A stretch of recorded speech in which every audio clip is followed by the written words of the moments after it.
In celebration of Infiltrator February, I thought I'd lay out my take on Planetside's most problematic class. First of all, I don't think that infils are as much of a problem as they are made out to be. They are more of a symptom caused by other problems that are plaguing Planetside.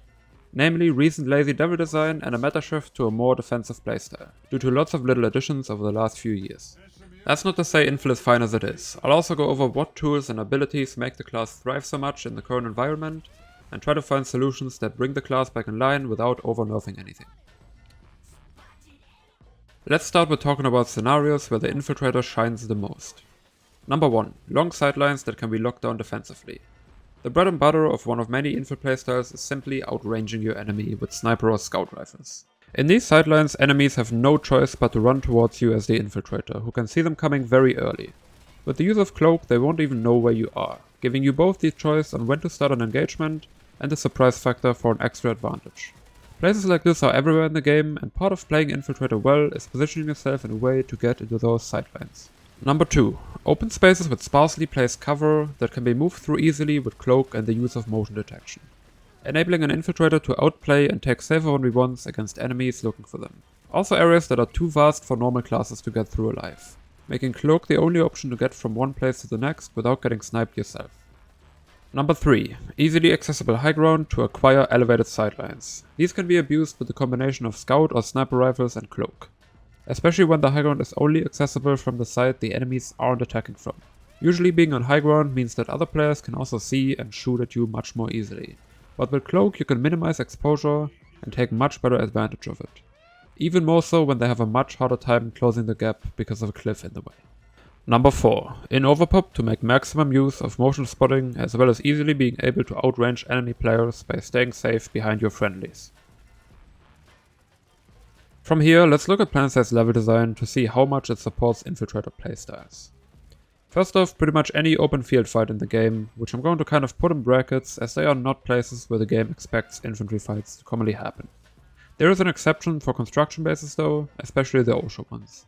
The game does expect you to play at them, as they have to be captured in order to progress lattice lines, and they check all the previously mentioned boxes. Long sidelines everywhere, not much cover, and cliffs on Osho will provide one-sided high ground relatively often. Next up are big bridges, even the ones with buildings on them. They provide long sidelines that can make it frustrating to get to the other side. There are additionally massive choke points for vehicles that can stop the entire gameplay flow at times. Examples here are any bridge on the outer Osho lanes and Anvari barracks as well as South Bank. I'll give a mention to bridges with alternate traversal options though, like scaffolding underneath. If you want to know more about bridges, I'll link you to a video discussing Osho bridges and how to potentially solve it. Let's look at designs of actual infantry bases and see where our scenarios apply best. Obviously overpop can apply to any place in the game, so just assume it's implied. I'm sure a bunch of places have already come to mind, like bases with big open spaces between spawn and A point. Especially roads. That way crossing big gaps is mandatory for infantry players, and especially infils will have an easy time picking people off. On the other hand, infils have the easiest time crossing those gaps themselves. So they're both the problem and the solution, and this is not the only time that's the case. We can definitely tick off long sidelines and open spaces for this one. The worst offenders here are Mao Watchtower, Mao Southeast Gate, Briggs Laboratories, Dahaka Uplink Hub, Salva Data Storage, Quarty West Pass, East Hills Checkpoint, Gilded Cliffs, Zotz Arboretum, and Two Stone Beach. Another big offender are bases where the capture point is elevated over spawn, basically encouraging long-range infil gameplay on both sides. Attackers get to lock you down from high ground, and defenders will choose to snipe from low ground or the spawn room roof, as there's no other viable options. Easily accessible high ground applies for most of these, but some also take the open space box. Best examples here are Intercom Array, Ceres Hydroponics, Emerald Arboretum, the Haka Uplink Hub, and Very Dead Pass. Last but not least, the stupid powerhouse plus banana building combo that you will find in a lot of SME bases. Specifically the unmodified versions that require you to cross the bridge in its entirety, and ones that are directly placed between spawn room and capture point. They make for choke points where infants can get free kills from both the outside and the inside. Most of the time these only get resolved by enough players going around and using other entrances eventually. Another annoying combination of long sidelines and open spaces. As I said, a lot of SME bases, like Echo Valley Substation, Aurora Materials Lab, and Serial Listening Post are guilty of this. But it comes up in Woodman ASE Lab, and especially High Ridge Security. And to clarify, when I say these places support Infiltrators, I mean that they absolutely dominate in them. They'll be the best class to play by a long shot, and sometimes even the only option to be able to shoot back or play the game at all. No singular class should be the de facto option in that many places throughout the game. I was curious exactly how many areas in the game that would be, so I made a full list of every base that I deem as an infil base and put them on the map. Let's look at how badly each continent is doing in comparison to their total number of bases.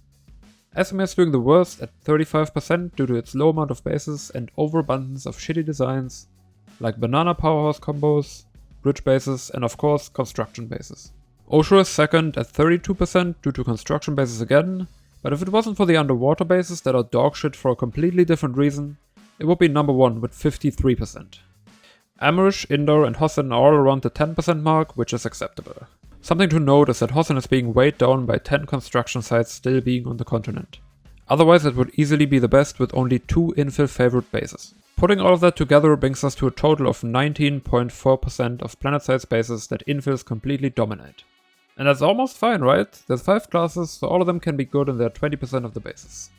Well, apart from the fact that no class in particular should be this strong in specific places, let's look at some wider context. For one, I've been relatively generous here. If there's some kind of bridge that lets infantry pass roads or open spaces in an alternate way, I gave the base a pass, even though it wouldn't always solve the infiltrator problem.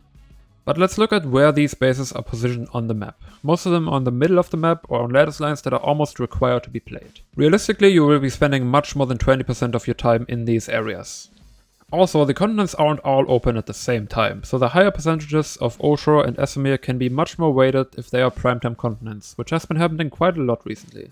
Not to forget that you can get fucked up by infils on any other base to some degree. SMG infill and CQC bolting are viable playstyles everywhere, and even semi-auto gameplay works if you know what you're doing. Last but not least, a lot of the problematic bases are relatively recent ones. Oshur is the newest continent, Esamir was the last one to receive a major rework, and a lot of the scattered construction bases on the other continents were put in only a few years ago. I'm not saying that infiltrators weren't a problem back then, but most of the recent changes and additions in terms of level design have been exacerbating it. Okay, but why is the infiltrator doing so well in all these areas? Let's go over the tools and abilities the class has to see how they take advantage of Planetside level design. First off, Cloak is the strongest ability in the game, as it lets you dodge close to every bullshit mechanic Planetside throws at you. Air to ground, tank shelling, or other long range guns. Cloak lets you be invisible on mid ranges and pick the fights that you want to take. Even on closer ranges, Cloak can make players that don't know if you existed yet miss you. Not to mention that you can crouch down to even avoid enemies that are aware of you. Cloak is an ability that is too strong to be available basically all the time. If you manage your cloak well, you can have it up for every relevant occasion without needing to wait very much. Cloaking will even remove you from being marked on the map after having been spotted. Next up are motion detection devices. They are already strong when playing solo, but at least manageable. The motion spotter though ends up having an insane impact when paired with other players. At max rank it has an uptime of 4 minutes. That is the duration of an entire base capture, meaning you can put it down, be free to forget about it, and fully concentrate on shooting dudes. It also shows live movements in a range of 20 meters. This is probably the most powerful aspect, making it ridiculously easy to outplay enemies when you know exactly what way they're facing at any point in time. They are especially strong in overpop, and without the opposing side having their own motion detection, it is incredibly oppressive to fight against. These two tools in the Infiltrator arsenal already combine into a kit that lets you take fights which will always be in your advantage. That's already extremely strong on its own in a game as chaotic as Planetside. But let's also look at guns in the Infiltrator arsenal, because a few of them have been overperforming for a while now. The long-range semi-auto sniper rifles, namely 99SV, Spectre, and Gauss SPR. Not long after the nanoweave removal, these three in particular have been buffed in the arsenal update. Their maximum and minimum damage have been raised from 400 to 450 and 260 to 280 respectively. This did two things. For one, allowing the gun to one-shot headshot other infiltrators, and raising the range at which it can 3-shot body shot by a significant amount. It also improved the hipfire con of fire and ADS starting con of fire while moving by a significant amount. This allows you to actually pick up kills in CQC when getting ambushed, and to be more mobile while spamming away at range. What we end up with is an extremely powerful sniper rifle that is forgiving on the handling, allows you to shoot while moving, and does well enough in close range. These guns should not be able to do all of that at once. The Obelisk isn't a particularly overpowered gun, but it is extremely frustrating to play against. Its standout attributes are a combination of infinite ammo, the overheat mechanic allowing you to shoot somewhere in the range of 20 bullets per mag if paced well, instead of 10 when spamming, and a lack of damage drop-off.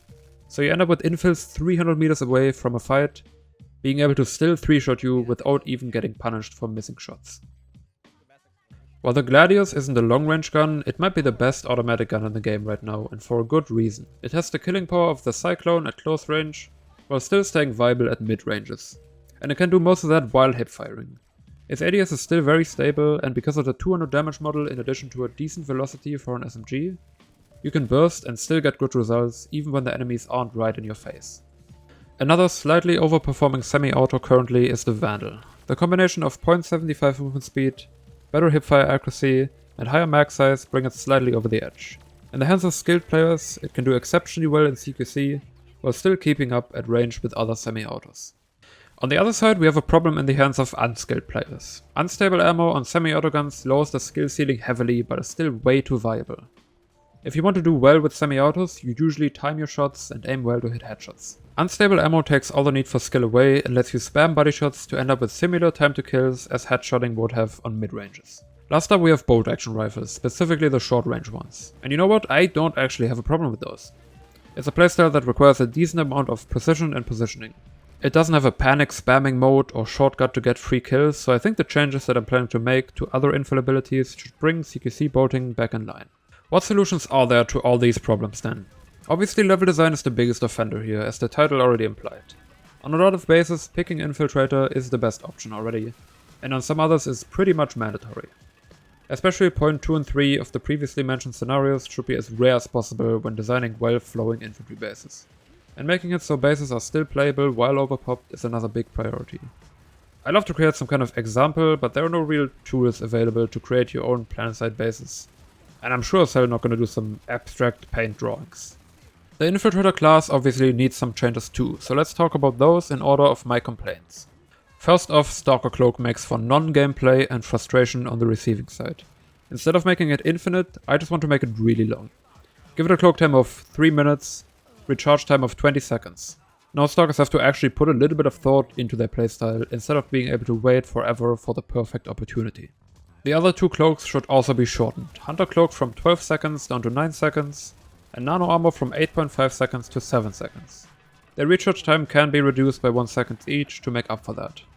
This is all assuming max rank, by the way. I don't really mind if all ranks get downgraded accordingly, or rank 1 stays where it is now and the upgrade path gets adjusted to fit a new progression. The goal with this change is to make Cloak an ability that can't be used in every single engagement. Instead you have to make decisions on when it is necessary, and sometimes risk taking fights or crossing to a different piece of cover without using it. Next up we have motion spotters. I like how recon darts work at the moment, basically requiring the Infiltrator to manage them and keep them up. So we'll try to bring the motion spotter in line with that, while keeping its identity as a stationary spotting device that covers more ground than darts. First and foremost, motion spotter uptime goes down from 4 minutes to 1 minute, as well as adding a cooldown on replacing it of 15 seconds, and making it non-resupplyable. Additionally, live movement spotting has to be removed. It's so strong that it should be reserved for spotting, where you have to take some kind of risk by making eye contact with the enemy. If that seems like too much at once, you can increase the recon range of the motion spotter by 10 meters and add another motion spotter to your ammo supply. Although I don't think that's necessary. Like the cloak, I'm going off max ranks here. The scaling can easily be adjusted, starting with 30 seconds at rank 1, going up to 45 seconds at rank 2, while keeping the rest of the upgrades the same. Like that, the motion spotter is more of a resource that has to be actively managed and paid attention to while playing, adding more complexity and multitasking potential to the class. Finally, some weapon changes, probably the most impactful ones to reduce the frustration of dying to Infiltrators. The buffs of the semi-auto snipers were too much at once. Either the damage buffs or the cone of fire buffs need to get reverted. I'm leaning more towards reverting the cone of fire changes, as I agree that the snipers needed to be more distinct from the CQC semi-auto snipers, and the damage buffs makes that pretty clear. The current long-range semi-auto snipers are just too easy to handle for how powerful they are. The Obelisk needs to be less forgiving when being spammed from far away. The overheat delay before recharging needs to be longer after a shot is fired. That way you're not able to extend the mag to over 20 shots while consistently firing without losing an insane amount of DPS. Alternatively, you could slow down the recharge rate or decrease the shots per mag at full spam. The Gladius is performing insanely well in CQC and still more than good enough on mid-ranges. This is especially true in hipfire, so we'll try to limit its range a little more to bring it in line with other SMGs. The Gladius's hipfire is too strong with the laser sights, so I want to decrease its moving accuracy from 1.75 to 2 to force players to ADS more. But its ADS is also very stable, so I want to increase the bloom from 0.07 to 0.09 per shot, making bursting even more required on mid-ranges and therefore decreasing the damage output. To adjust the Vandal, I'd only go for a very tiny change, like decreasing its magazine size, keeping the 0.75 movement speed and higher hip accuracy as its standout traits. Unstable ammo is too easy and too rewarding at the same time, on semi-auto weapons specifically. Either remove it entirely or add another drawback like increased bloom when it is equipped. All of these guns are also overperforming on other classes, but I want to highlight them on Infiltrator specifically as it can make the most use of their strong performance in mid to long ranges. And the Gladius is just busted in general. So that's pretty much all I got. Most of these are pretty small changes, but together they can bring the Infiltrator class back in line with other classes, without making any individual tools unusable by overnerfing them. I'd love to hear your thoughts on the Infiltrator problem, and especially about the level design angle on it. If you want to learn more about Planetside's level design issues, you can check out my video on Osho when it came out, where infils can be especially dominant. Thank you all for watching, and I'll see you in the next one.